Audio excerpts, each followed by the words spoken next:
TNPSC போட்டித் தேர்வுக்கு தயாராகும் மாணவர்களுக்கு வணக்கம். வெல்கம் டு தெளிவு டிஎன்பிஎஸ்சி. இன்றைக்கி நம்ம ஜிஎஸ் கிளாஸில் என்ன பாடம் பார்க்க போகிறோம்னா, பண்டைய கால தமிழகத்தில் சமூகமும் பண்பாடும் சங்ககாலம், இந்த பாடம் தான் நம்ம பார்க்க போகிறோம். இந்த பாடம் எக்ஸாம் பாயிண்ட் ஆஃப் வியூவில் ரொம்ப இம்பார்ட்டண்ட். இந்த பாடம் கொஞ்சம் லாங்கான பாடம் தான், ஆனால் உங்களுக்கு ஈஸியாக புரிகிற மாதிரி நான் சொல்லித்தரேன். இந்த பாடத்தில் சிலபஸ் டாப்பிக்கில் எடுத்து பார்த்தீங்கன்னா சங்ககாலம்னு ஒரு டாபிக் இருக்கும். அந்த டாபிக் இந்த பாடத்தில் ஃபுல்லாக கவர் ஆக போகுது. ஓகேங்களா? இந்த பாடத்துலேருந்து நிறையா ப்ரீவியஸ் இயர் கொஸ்டின் எடுத்திருக்காங்க. டைரெக்டாகவும் எடுத்திருக்காங்க, இன்டைரக்டாகவும் எடுத்திருக்காங்க. இந்த பாடத்தை பொறுத்த வரைக்கும் எந்த பாயிண்ட்டையுமே ஸ்கிப் பண்ணாமல் படிக்கிறது தான் நம்ம எக்ஸாம் பாயிண்ட் ஆஃப் வியூவில் தயாராகிறதுக்கு உண்டான ஒரு வழி. ஓகேங்களா? வாங்க நம்ம கிளாஸ் ஸ்டார்ட் பண்ணுவோம்.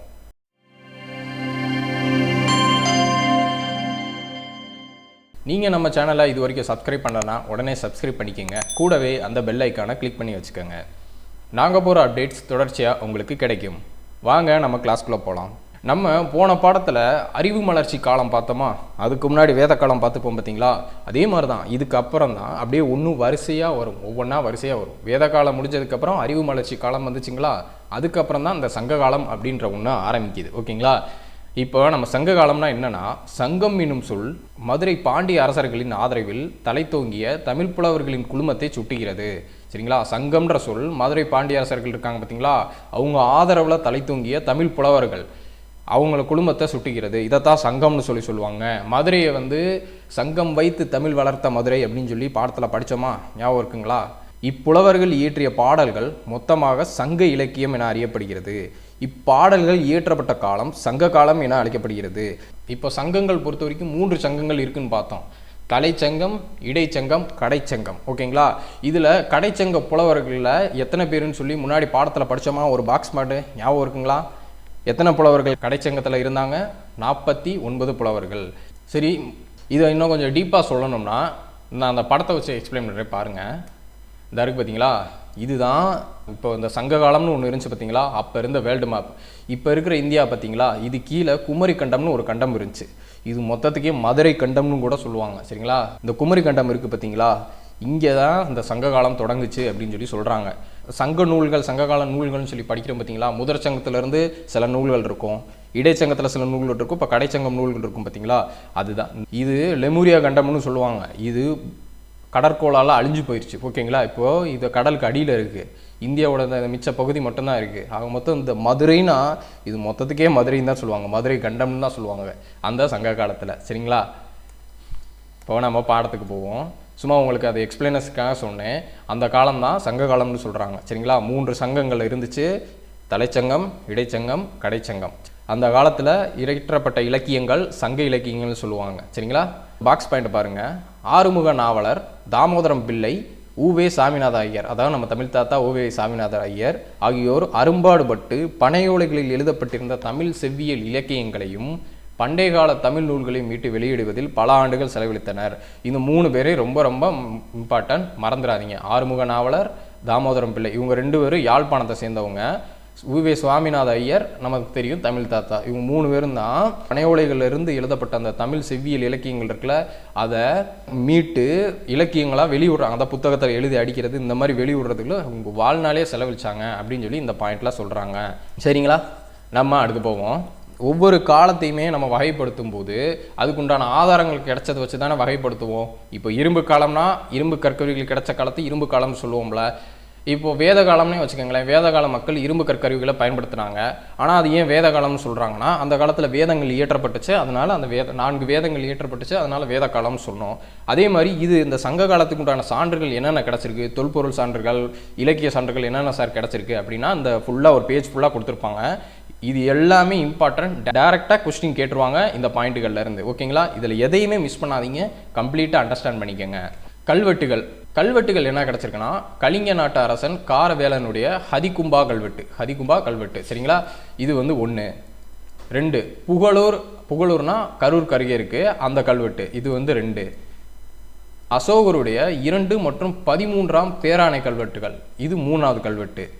மேலும் மாங்குளம், அழகர்மலை, கீழவளவு ஆகிய ஊர்களில் உள்ள கல்வெட்டுகள், இது எல்லாமே மதுரையில் இருக்குது. மதுரையை பொறுத்த வரைக்கும் அந்த 3 ஊர்கள் இருக்குது. மாங்குளம், அழகர்மலை, கீழவளவு ஆகிய 3 ஊர்கள் உள்ள கல்வெட்டுகள் இருக்குது. சரிங்களா? ஆக மொத்தம் 4 பாயிண்ட் பார்த்தோமா. கல்வெட்டுகள் எங்கெங்கே கிடச்சிருக்கு, என்னென்ன கல்வெட்டுகள், சங்ககால கல்வெட்டுகள் நல்லா ஞாபகம் வச்சுக்கோங்க. இந்த இதை வந்து கூற்று காரணமாகவும் கேட்கறதுக்கு வாய்ப்பு இருக்குது. சரிங்களா? இது 3ஐயும் கொடுத்துட்டு இந்த 3லேருந்து ஏதாவது ஒன்று மாற்றியும் கேட்டாலும் கேட்பாங்க. சரிங்களா? சங்க காலத்துக்கு உண்டான கல்வெட்டுகள் என்னென்னா, பாயிண்ட்டு கலிங்க நாட்டு அரசன் காரவேலனுடைய ஹதிகும்பா கல்வெட்டு. சரிங்களா? ரெண்டாவது புகழூர், கரூருக்கு பக்கத்தில் இருக்கிற கல்வெட்டு. அது புகழூர்ன்ற ஊர் கரூருக்கு பக்கத்தில் இருக்குது. 2 பாயிண்ட்டு. மூணாவது வந்து அசோகருடைய 2வது மற்றும் 13வது பேராணை கல்வெட்டுகள். இது 3ஆவது பாயிண்ட் பார்த்தோமா. 4வதாக மதுரைக்கு அருகே உள்ள மாங்குளம், அழகர்மலை, கீழவளவு ஆகிய ஊர்களையும் இந்த கல்வெட்டுகள் கிடச்சிருக்கு. இது 4 பாயிண்ட்டாக நல்லா அப்படியே மைண்டில் ஞாபகம் வச்சுக்கோங்க. வரிசையை சொல்லி பார்த்து ஞாபகம் வச்சுக்கோங்க. கல்வெட்டுகள் பார்த்து முடிச்சிட்டோம். இப்போ செப்பேடுகள் என்ன சார் கிடச்சிருக்கு? சங்க காலத்து செப்பேடுகள் 2 தான். ஒன்று வந்து வேள்விக்குடி செப்பேடு, இன்னொன்று வந்து சின்னமனூர் செப்பேடு. சரிங்களா? வேள்விக்குடி மற்றும் சின்னமனூர் செப்பேடுகள் சங்க காலத்துக்கு உண்டான ஒரு சான்றுகள் அப்படின்னு சொல்லி சொல்கிறாங்க. நெக்ஸ்ட்டு நாணயங்கள் என்ன சார் கிடச்சிருக்கு அப்படின்னா, சங்க காலத்தில் சேர்ந்த சேர, சோழ, பாண்டிய அரசர்கள் இருக்காங்கல்ல, இவங்க வாழ்ந்த காலம் தான் சங்க காலம்னு சொல்லுவோம். சரிங்களா? இந்த சேர, சோழ, பாண்டிய அரசர்கள் இருக்காங்கல்ல, இவர்கள் வெளியிட்ட நாணயங்கள், அதோட சேர்த்து குறுநில மன்னர்கள் இருப்பாங்கல்ல, அவங்களோட நாணயங்களும், கடைசியாக ரோமானிய நாணயங்களும் கிடச்சி. இது சங்க காலத்துக்கு ஒரு சான்று தான் அப்படின்றாங்க. இது 2 கூட ஓகே சார், இது என்ன சார் வெளிநாட்டு நாணயம், ரோமானிய நாணயம் எப்படி சார் ஒரு சான்றாக இருக்கும் அப்படின்னு சொல்லி கேட்டிங்கன்னா, நம்ம பண்டைய நகரங்கள் அப்படின்னு ஒரு பாடம் பார்த்தோமா இல்லைங்களா? அதில் மதுரையை பற்றி படிக்கும்போது ரோமானிய நாணயங்கள் தயாரிக்கும் தொழிற்சாலை மதுரைக்கு அருகில் இருந்துச்சுன்னு சொல்லி பார்த்தோமா. அதே மாதிரி தொல்பொருள் சான்றுகள் அந்த டாபிக் படிக்கும்போது கீழடிக்கு பக்கத்தில் ரோமானிய தொல்பொருட்கள் கிடச்சிருக்குன்னு பார்த்தோமா. அப்போது ரோம் நாட்டிற்கும் நம்ம தமிழ்நாட்டான மதுரைக்கும் வணிகங்கள் நடைபெற்றதுன்னு சொல்லி இது வரைக்கும் பார்த்துருந்தோம். அதோட சான்றுகள் தான் கிடச்சிருக்குன்னு சொல்லி பார்த்தோமோ. இங்கே ரோமானிய நாணயங்கள் கிடச்சதுக்குண்டான அர்த்தம் தெரியுதுங்களா? ஓகே, அந்த இதுக்காக ஒரு த்ரோபேக்காக அந்த பாயிண்ட்டை சொன்னேன். ஆக மொத்தம் இந்த இதில் என்னென்ன பாயிண்ட் இருக்குது? நாணயங்கள் பொறுத்த வரைக்கும் சங்ககால சேர, சோழ, பாண்டிய மன்னர்களோட நாணயங்கள் 1 பாயிண்ட்டு, குறுநில மன்னர்களோட நாணயங்கள் 1 பாயிண்ட்டு, 3வது ரோமானிய நாணயங்கள்ன்றது 1 பாயிண்ட். இந்த 3 பாயிண்ட் ஞாபகம் வச்சுக்கோங்க. சரிங்களா? நெக்ஸ்ட் போவோம்.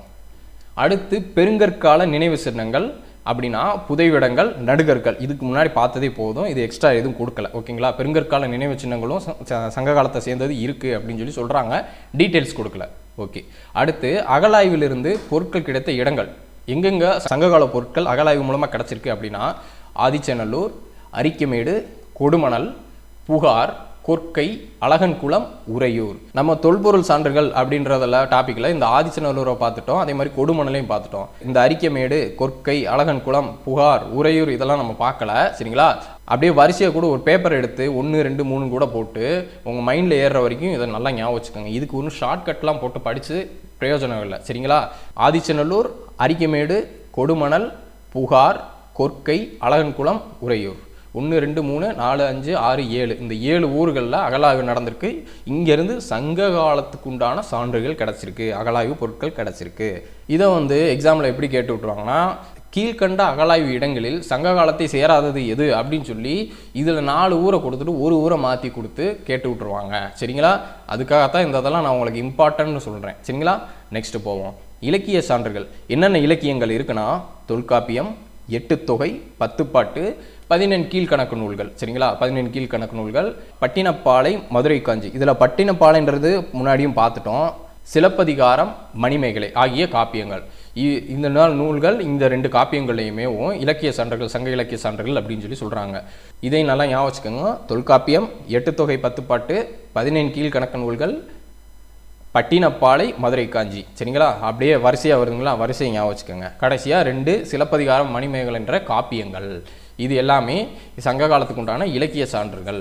அடுத்து வந்து அயல் நாட்டவர் குறிப்புகள் என்னென்னா, எரித்திரிய கடலின் பெரிப்ளஸ் முன்னாடி பாடத்தில் பார்த்தீங்க இருக்குங்களா? பெரிப்ளஸ் குறிப்பு, த பெரிப்ளஸ் ஆஃப் எரித்ரியன் சி அப்படின்ற புத்தகம். ஓகேங்களா? இது 1 பாயிண்ட். இது அயல் நாட்டவர் குறிப்பு. 2வது பாயிண்ட் பிளினியின் இயற்கை வரலாறு, நேச்சுரல் ஹிஸ்ட்ரி அப்படின்ற ஒருத்தர். அடுத்து வந்து 3வது பாயிண்ட் என்னன்னா, தாலமியின் புவியியல், ஜாகிரபி அப்படின்றது. 4வது மெகஸ்தனிஸின் இண்டிகா அப்படின்ற புக்கு. அப்புறம் வந்து ராஜாவளி, மகாவம்சம், தீபவம்சம் ஆகியன. சரிங்களா? இது 3ஐயும் செப்பரேட்டாக ஞாபகம் வச்சுக்கோங்க. அயல் நாட்டவர் குறிப்புகளை பொறுத்த வரைக்கும் ஃபர்ஸ்ட் எடுத்தோன்னே எரித்திரிய கடலின் பெரிப்ளஸ். சரிங்களா? 2வது பிளினியின் வரலாறு, எரித்திரிய கடலின் பெரிப்ளஸ், ஃபர்ஸ்ட் பெரிப்ளஸ், 2வது பிளினியோட நேச்சுரல் ஹிஸ்ட்ரி, 3வது வந்து தாலமியோட புவியியல், ஜியாகிரபின்ற புத்தகம். அடுத்து வந்து மெகஸ்தனிஸோட இண்டிகா. ஓகேங்களா? இந்த 4 ஞாபகம் வந்துருச்சுங்களா? இதோட சேர்த்து செப்பரேட்டாக இருக்கிறது ராஜாவளி, மகாவம்சம், தீபவம்சம். இது எல்லாமே வந்து அயல் நாட்டவர் குறிப்புகளோட சேர்ந்தது. சரிங்களா? ஞாபகம் வந்துருச்சுங்களா? இதை ஒரு தடவை அப்படியே ரிவிஷன் பண்ணிட்டு வந்துருவோமா? சான்றுகள் என்னென்ன? கல்வெட்டுனா கலிங்க நாட்டு அரசன் காரவேலனுடைய ஹதிகும்பா கல்வெட்டு, புகழூர் கல்வெட்டு, அசோகருடைய 2 மற்றும் 13ஆம் கல்வெட்டு. சரிங்களா? அடுத்து வந்து மாங்குளம், அழகர்மலை, கீழவளவுன்ற மதுரைக்கு அருகே உள்ள கல்வெட்டுகள். சரிங்களா? இது எல்லாமே கல்வெட்டு சான்றுகளாக கிடச்சிருச்சு, முடிஞ்சு. அடுத்து செப்பேடுகள்னா 2 தான், வேள்விக்குடி, சின்னமனூர் செப்பேடு. அடுத்து நாணயங்கள்னா சேர சோழ பாண்டிய அரசுகளோட நாணயங்கள், குறுநில மன்னர்களோட நாணயங்கள், கடைசியாக ரோமானிய நாணயங்கள். அடுத்து வந்து பெருங்கற்கால நினைவு சின்னங்கள், புதைவிடங்கள், நடுகற்கள்னு சொல்லி பார்த்தோம். இது டீட்டெயில்ஸ் அதிகமாக கொடுக்கல. அடுத்து வந்து அகழாய்விலிருந்து பொருட்கள் கிடைத்த இடங்கள் என்னென்னா ஆதிச்சநல்லூர், அரிக்கமேடு, கொடுமணல், புகார், கொற்கை, அழகன்குளம், உறையூர். ஆதிச்சநல்லூர், அரிக்கமேடு, கொடுமணல், புகார், கொற்கை, அழகன்குளம், உறையூர். அப்படியே வரிசை ஞாபகம் வச்சுக்கோங்க.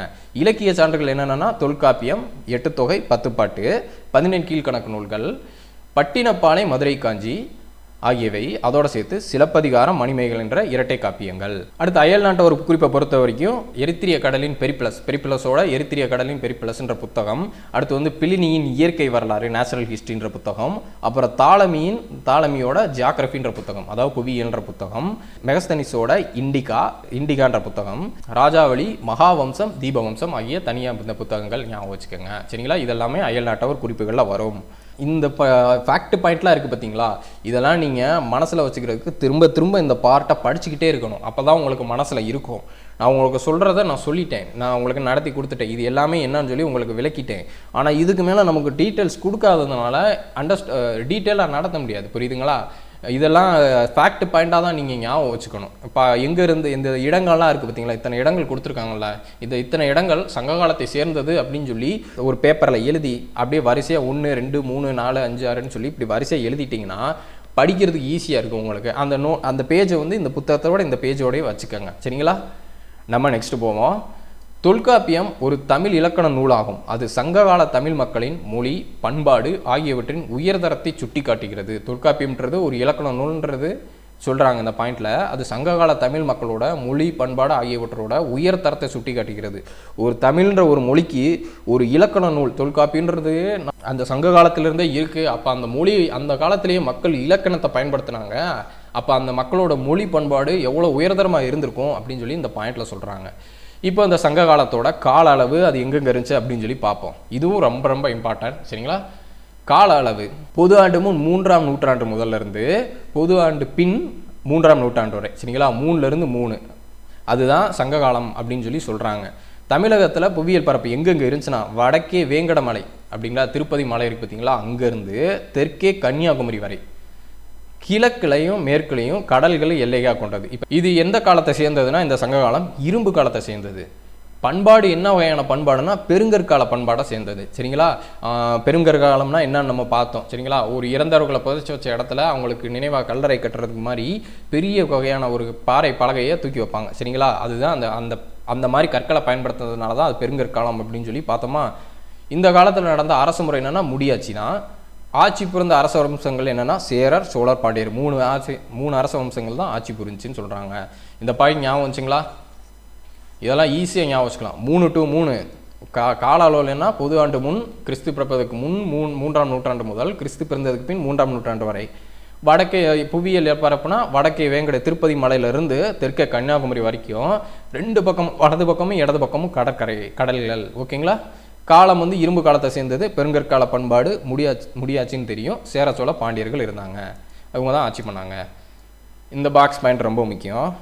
கலிஃபோர்னியா பல்கலைக்கழகத்தின் தமிழ் மொழி பேராசிரியர் ஜார்ஜ் எல் ஹார்ட் என்பார் தமிழ் மொழியானது லத்தீன் மொழியின் அளவுக்கு பழமையானது என்னும் கருத்தை கொண்டுள்ளார். சரிங்களா? பேரை ஞாபகம் வச்சுக்கோங்க. இந்த கூற்றை யார் சொன்னதுன்னு கொஸ்டின்லாம் கேட்கறதுக்கு வாய்ப்பு இருக்குது. சரிங்களா? தமிழ் மொழியானது லத்தீன் மொழியின் அளவிற்கு பழமையானது என்று கூற்றை கூறியவர் யார்? George L heart. அவர் என்ன பண்ணுறாரு? கலிஃபோர்னியா பல்கலைக்கழகத்தோட தமிழ் மொழி பேராசிரியர், தமிழ் பேராசிரியராக அங்கே வேலை பார்க்குறாரு. அதோடு சேர்த்து ஏனைய மொழிகளின் செல்வாக்கிற்கு உட்படாமல் முற்றிலும் சுதந்திரமான ஒரு மரபாக அது உருப்பெற்று எழுந்துள்ளது என அவர் கூறுகிறார்.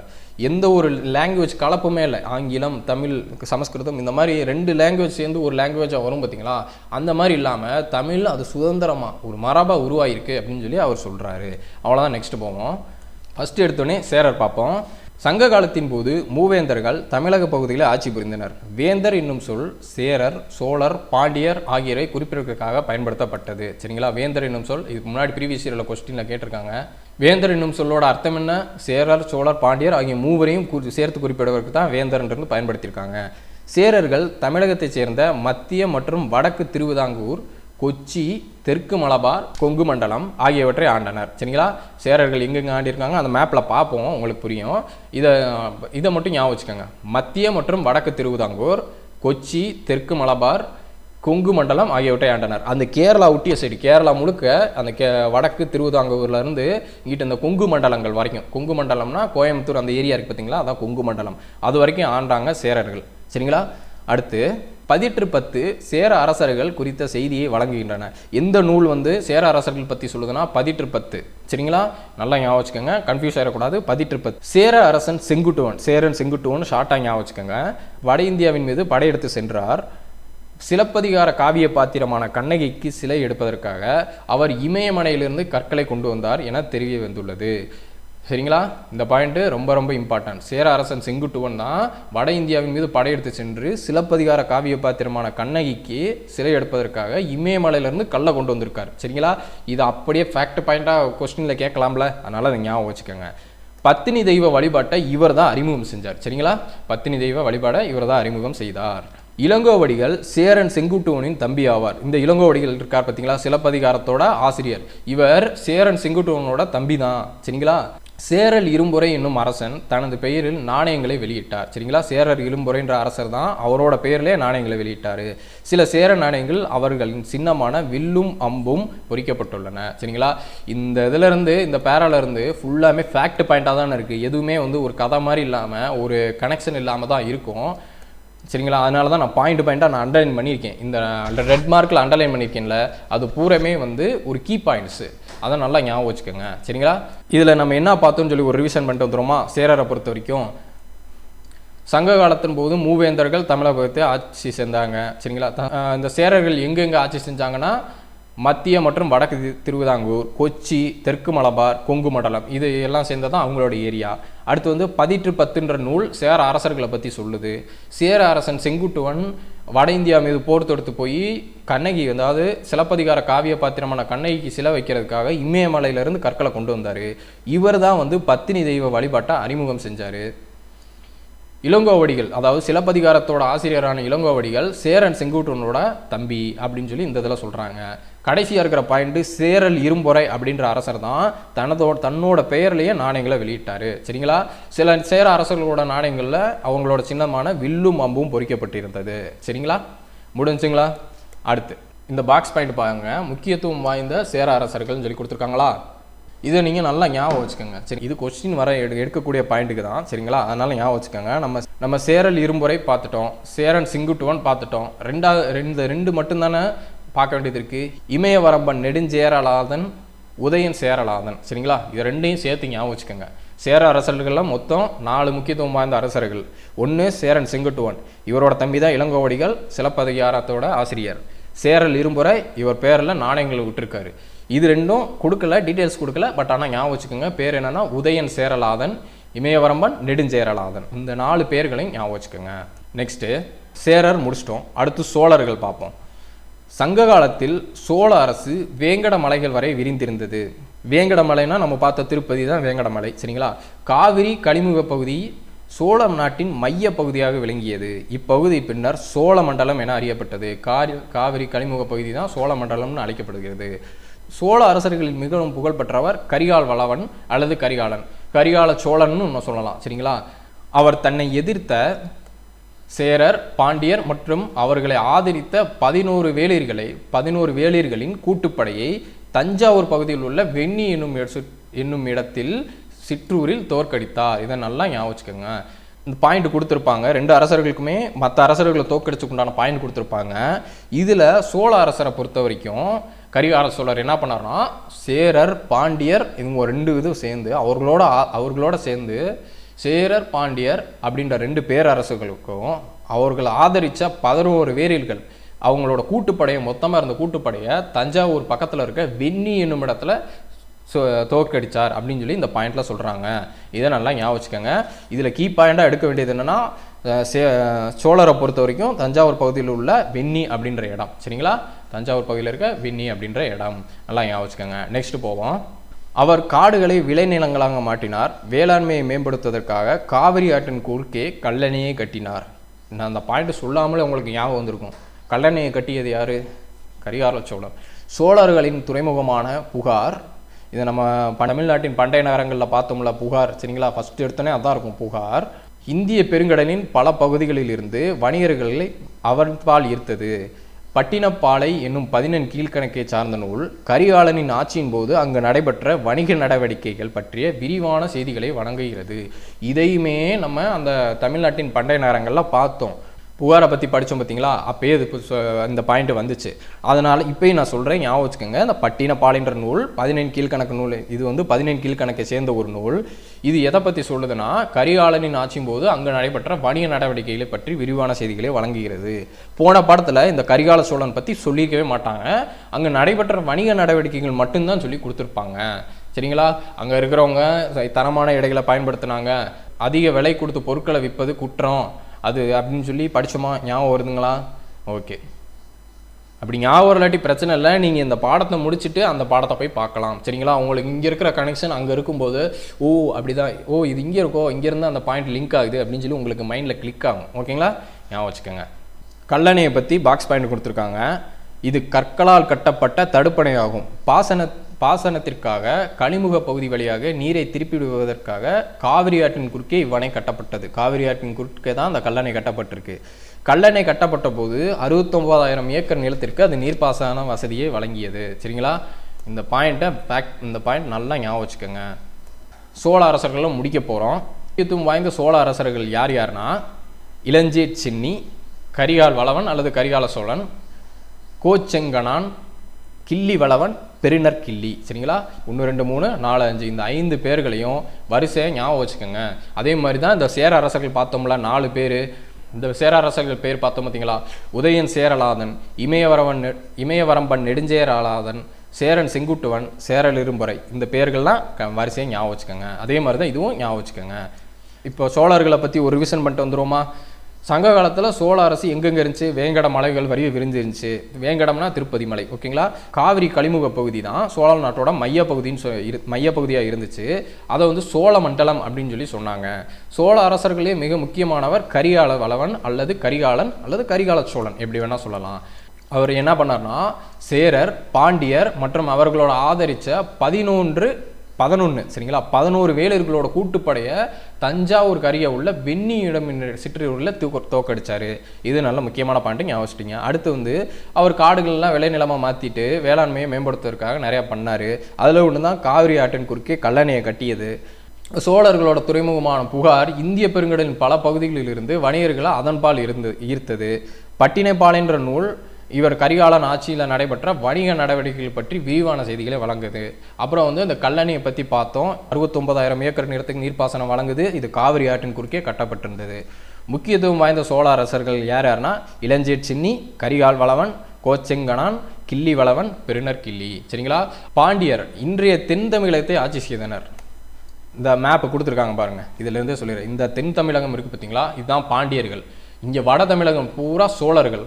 இந்த கேரளா ஒட்டி இருக்கிற பகுதி கோயம்புத்தூர் இருக்குது பார்த்தீங்களா, அது வரைக்கும் இருக்கிறது பூராமே சேரர்கள் ஆட்சி செய்த பகுதிகள். இங்கே எல்லைகள் கொடுத்துருக்காங்க பாருங்கள், இதுதான், இதை பார்த்துக்குங்க. சரிங்களா, இது பூரா இங்கே மேலே இருக்கிறது பூரா சோழர்கள், இது கீழே இருக்கிறது பூரா பாண்டியர்கள், இங்கே லெஃப்டில் இருக்கிறது பூரா சேரர்கள். இது உங்களுக்கு தெரிஞ்சிருக்கும்னு நினைக்கிறேன். ஓகேங்களா, பாண்டிய அரசர்கள் தமிழ் புலவர்களையும் அறிஞர்களையும் ஆதரித்தனர். பல பாண்டிய அரசர்களின் பெயர்கள் சங்க இலக்கியங்களில் குறிப்பிடப்பட்டுள்ளன. நெடுஞ்செழியன் மிகவும் புகழ்பெற்ற போர் வீரராக போற்றப்படுகிறார். அவர் சேரர், சோழர், 5 வேளிர்கள் ஆகியோரின் கூட்டுப்படையை தலையாலங்கானம் என்னும் இடத்தில் தோற்கடித்தார். முன்னாடி டாப்பிக்கில் சோழர்களை பற்றி படிக்கும்போது சேரர், பாண்டியர், அப்புறம் 11 வேளிர்களோட கூட்டுப்படையை தஞ்சாவூர் என்னும் இடத்துல, தஞ்சாவூர் பக்கத்தில் இருக்க வீணீர் அப்படின்ற ஒரு இடத்துல யார் தோற்கடிச்சா? கரிகால சோழன். இப்போ இங்கே பார்க்குற பாண்டியர்களில் முக்கியமானவர் நெடுஞ்செழியன் எங்கே தோற்கடிச்சிருக்காருன்னா, யாரை தோற்கடிச்சா? சேரர், சோழர், அப்புறம் 5 வேளிர்களோட கூட்டுப்படைய தலையாலங்கானம் அப்படின்ற இடத்துல தோற்கடிச்சார். சரிங்களா, இவர் தான் கொற்கையின் தலைவன் என போற்றப்படுகிறார். கொற்கைன்றது பாண்டியர்களோட துறைமுகம்னு தெரியும், நம்ம போன பாடத்தில் படித்தோமா, இந்த பண்டைய நகரங்கள்ன்ற பாடத்தில் கொற்கைன்றது பாண்டியர்களோட துறைமுகம் படித்தோம். அதனால தான் இவர் கொற்கையின் தலைவர் என்று அழைக்கப்படுகிறார். யார்? நெடுஞ்செழியன். 2 பாயிண்ட் வந்துருச்சுங்களா? கொற்கையின் தலைவன் என அழைக்கப்படுபவர் யார்? நெடுஞ்செழியன். சேரர் சோழர் 5 வேளிர் படையை தலையாலங்கானம் என்னும் இடத்தில் தோற்கடித்தவர் யார்? அவரும் நெடுஞ்செழியன். எந்த இடத்துல தோற்கடித்தார்? தலையாலங்கானம். ஓகேங்களா? தலையாலங்கானம் நான் யோசிச்சுக்கோங்க. நெக்ஸ்ட் போவோம். பாண்டிய நாடு முத்துக்குளிப்புக்கு புகழ் பெற்றதாகும். பாண்டிய அரசர்கள் பல நாணயங்களை வெளியிட்டனர். அவர்களின் நாணயங்கள் ஒரு புறத்தில் யானையின் உருவத்தையும் மற்றொரு புறத்தில் மீனும் உருவத்தையும் கொண்டிருந்தன. இதை பார்த்தாலே புரிஞ்சிடும், மீனுன்றது யாரோட சிம்பல்? பாண்டியர்களோடது. சரிங்களா? அவங்களோட நாணயங்களில் ஒரு பகுதியில் யானையும் இருந்திருக்கு. முதுகுடுமி பெருவழுதி என்ற பாண்டிய அரசர் பல வேத வேள்விகளை நடத்தியதை கொண்டாடும் விதமாக நாணயங்களை வெளியிட்டார். இதுதான் ரொம்ப இம்பார்ட்டன்ட். சரிங்களா? ஞாபகம் வச்சுக்கோங்க. முதுகுடுமி பெருவழுதி என்ற பாண்டிய அரசர் பல வேத வேள்விகள், வேத காலத்தில் இருந்த அந்த வேள்விகளில் நடத்தியதை கொண்டாடும் விதமாக நாணயங்களை வெளியிட்டார். இதை ஒரு கொஸ்டினாக எடுக்கலாமா? வேதகால வேள்விகளை நடத்தியதை கொண்டாடும் விதமாக நாணயங்களை வெளியிட்ட அரசர் யார்? முதுகுடுமி பெருவழுதி. ஓகேங்களா? ஞாபகம் வச்சுக்கோங்க. அப்புறம் மூவேந்தர்கள் சூட்டி கொண்ட பட்டங்கள்னு சொல்லி கொடுத்துருக்காங்க பார்த்தீங்களா? ஒவ்வொரு அரசர்களும் அவங்களுக்குன்னு ஒரு பட்டங்கள் சூட்டி கொண்டாங்க.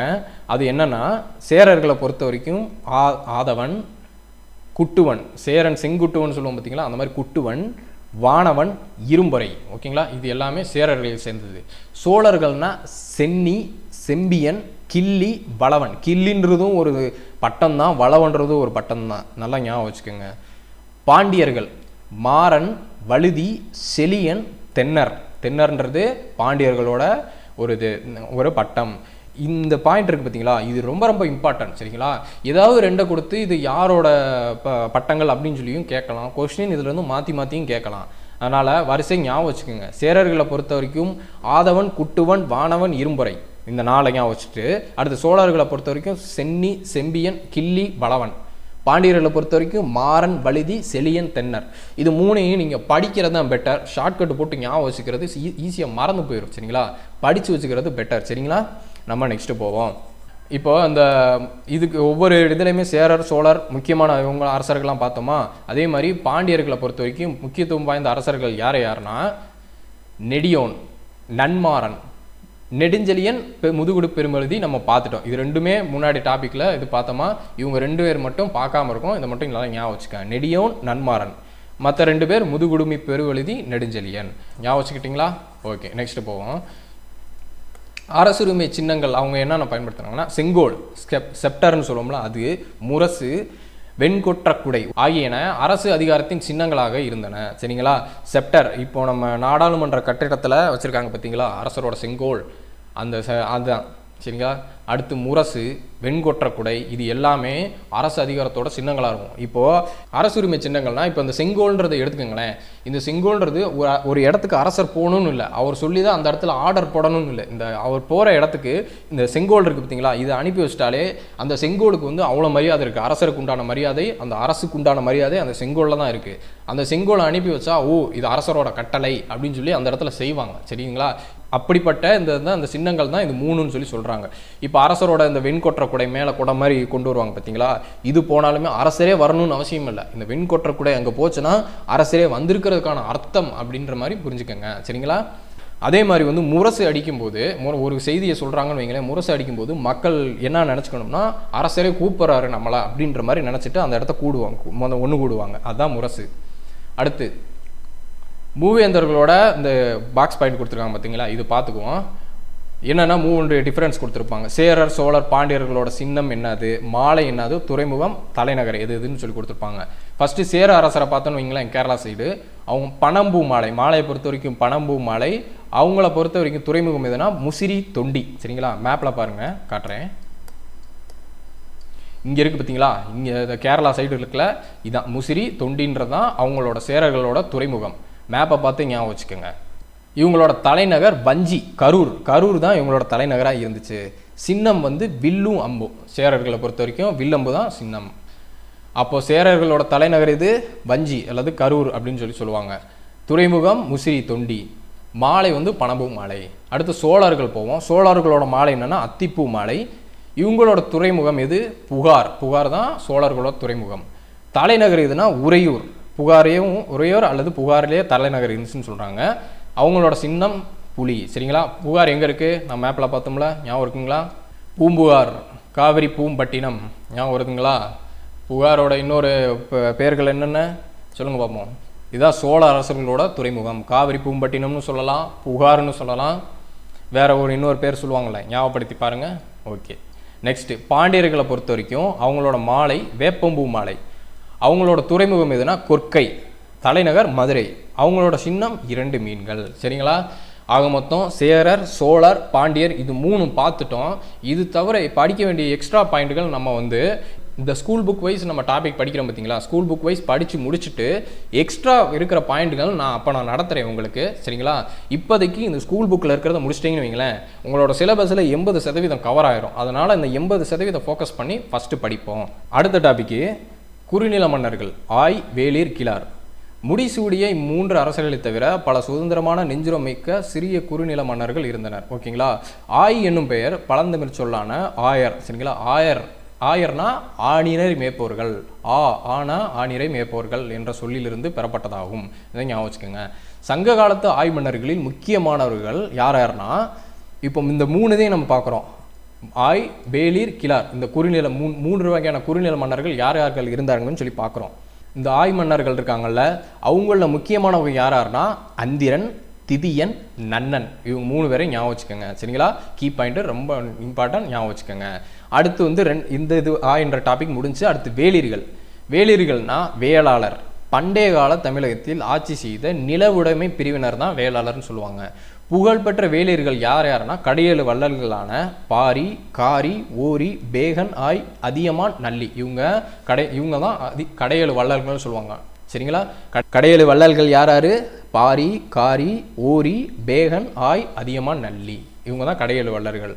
அவர்கள் தமிழ் புலவர்களை பெருந்தன்மையுடன் தாராளமாக ஆதரித்தமைக்காக புகழப்பட்டவர்கள் ஆவர். இங்கே ஒரு படம் கொடுத்துருக்காங்க பார்த்தீங்களா? இந்த படம் என்னன்னா, இந்த மன்னர் இருக்கார் பாருங்க, இவர் தான் அதியமான். சரிங்களா? அதியமான் இது வந்து அவ்வைக்கு நெல்லிக்கனியை வந்து பரிசாக கொடுக்குறாங்க. இது வந்து ஒரு அதிசய நெல்லிக்காய். இந்த அதிசய நெல்லிக்கனி, இந்த நெல்லிக்கனியை பொறுத்த வரைக்கும் என்னென்னா, இந்த நெல்லிக்கனியை யார் சாப்பிட்றாங்களோ அவங்க நீண்ட ஆயுளோட வாழ்வாங்க அப்படின்றது தான் அப்படின்னு சொல்லி இந்த அதியமானுக்கு வந்து இது வந்து அரசருக்கு பரிசாக கொடுத்துருக்காங்க. ஆனால் இந்த அரசர் அதை தானே எடுத்துக்காமல் அவையே நீங்கள் தமிழ் பணி செய்ய இன்னும் நிறையா காலம் வாழணும், அதனால் நீங்களே இதை சாப்பிடுங்க அப்படின்னு சொல்லி இந்த இந்த நெல்லிக்கனியை கொடுத்த சீனை அப்படியே சிலையாக செஞ்சுருக்காங்க. அது ஒரு ஃபோட்டோ நம்ம ஸ்கூல் புக்கில் கொடுத்துருக்காங்க. சரிங்களா? இந்த கதை உங்களுக்கு தெரியும்னு நினைக்கிறேன். அதியமான். சரிங்களா? அவ்வைக்கு நெல்லிக்கனி கொடுத்த கதை. அடுத்து கடைசியாக கிளார் என்பவர் கிராம தலைவர் ஆவார். இவங்க 3 பார்த்துட்டோமா? ஆய், வேளிர், கிளார். கிளார்ன்றது கிராம தலைவர். அவ்வளோதான் கைஸ். இது வரைக்கும் பார்த்ததை ஒரு ஃபஸ்ட்டு பார்ட்டாக வச்சுக்குவோம். இதுக்கப்புறம் அடுத்த பார்ட்டில் இந்த சங்க காலத்தோட ஆட்சி அமைப்பு, அரசுரிமை, இந்த இது எல்லாமே மற்ற டாபிக்லாம் நெக்ஸ்ட் பார்ட்டில் பார்ப்போம். சரிங்களா? Thank you guys. அடுத்த கிளாஸில் பார்ப்போம். நன்றி.